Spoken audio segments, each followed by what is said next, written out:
యొక్క ఆదేశాలను మనం ఆచరణలో పెట్టడానికి తగిన కంకణం కట్టుకోవాలి. We should determine to translate into action, practice their teaching and ideals. ఈ జీసస్ చెప్పినటువంటివన్నీ కూడాను సరి అయినవా కాదా అని అనేక విధములుగా కూడాను అనేక మంది పండితులు దీనిని పరిశోధన జరుపుతూ వచ్చారు. Scholars started investigating the validity of this statement made by Jesus Christ. అయితే ఇందులో చాలా 1530 సంవత్సరాల కిందట ఉండినటువంటి మ్యాటర్ అంతా ప్రోగు చేసుకుంటూ వచ్చారు. They collected all the matter that existed prior to 1530. ఇవి 530 లోపల ఒక ఇంగ్లాండ్ లోపల ప్రత్యేకమైనటువంటి ఒక బుక్ను రాశారు. All that was composed into one book there in England. దానిని పెద్దదిగా ఉంటే అందరూ కూడా చూడగలరని చాలా చిన్న బుక్కుగా చేసి రష్యన్స్ బ్లాక్ ఓషన్ దగ్గర ఒక పెద్ద బిల్డింగ్ పెట్టి దాంట్లో పెట్టారు. Russians made it a small book and kept there near the Black Sea in safe custody. ఆ చిన్నదాని ఉండే సమస్తము ఇమిడి ఉంటుండాలి. In the tiny book, everything is written there. ఇది ఆ book. This is the book. This is the book. This is the book.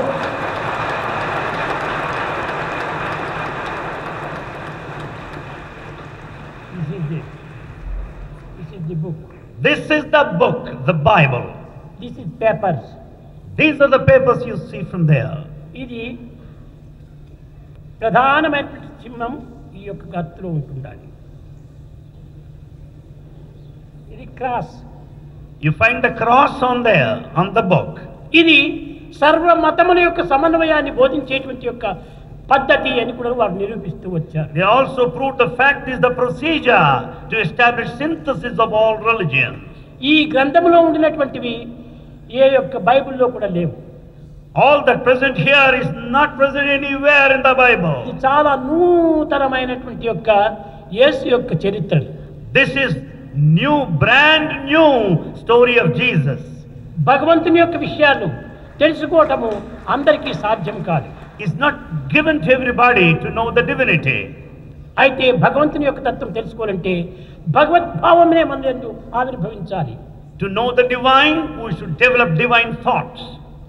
ఇందులో ఉండినటువంటి ఈ దారం, ఇది గుర్తుపెట్టిన దారం లోపల ప్రతి మతమునందు ఉండినటువంటి యొక్క సమన్వయాన్ని బోధించేటువంటి ఒక శ్లోకం ఉంటుండాలి.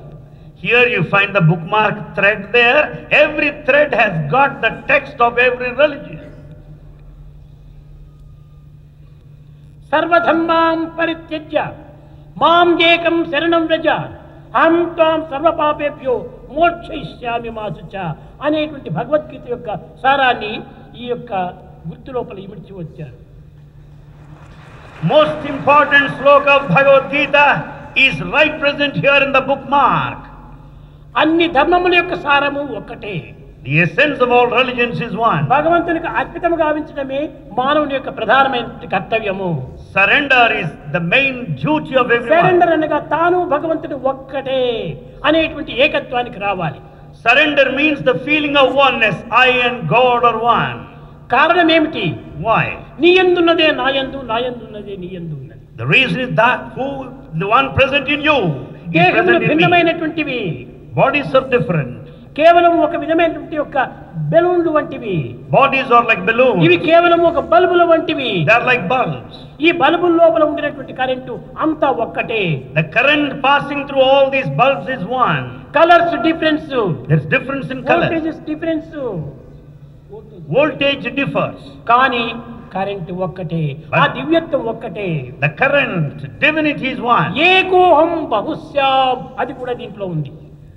This book contains that important dictum saying that one manifests into ఒక్క many. దైవమే సర్వుల యందు ఉంటున్నాడు. Only one God is present in everyone. ఈ ఉపాధి భేదమును పురస్కరించుకొని మీరు ఈ విధంగా కూడా కలహాలకు ముందంజ వేయకూడదు. Never follow the differences basing on the differences of the body. కలహములకు అవకాశమే లేదు. There is no chance or scope for conflict. కేవలం దేహాభిమానమే ఈ కలహములకు మూల అభిమానం. It is the body attachment which is responsible for fights. దేహాన్ని మనం శాశ్వతంగా నమ్మకూడదు. Never believe That body is permanent. Body is like a water bubble. Body is like a water bubble. Mind is like a mad monkey. Mind is like a mad Don't monkey. follow the mind. Don't follow the body. Follow the conscience అన్నారు. Don't follow the mind. Don't follow the body. Follow the conscience. అది ఈ యొక్క గ్రంథం యొక్క ప్రధానమైన లక్ష్యము. That is the main principle of this text. కనుకనే మన కాన్షియన్స్ ని మనం ఫాలో చేస్తూ రావాలి. So we should follow our conscience. దీనిని భారతీయ సంస్కృతి యందు చిత్ అన్నారు. This in the culture of Bharat is called Chit. సత్ చిత్ ఆనందం. 3 aspects. Sat, Chit, ఈ Ananda. మూడు యొక్క తత్వములు మన యందే ఉంటున్నవి. All the 3 are within us. అలాంటి తత్వాన్ని మనం ఈనాడు గుర్తించాలి. We have to recognize this truth.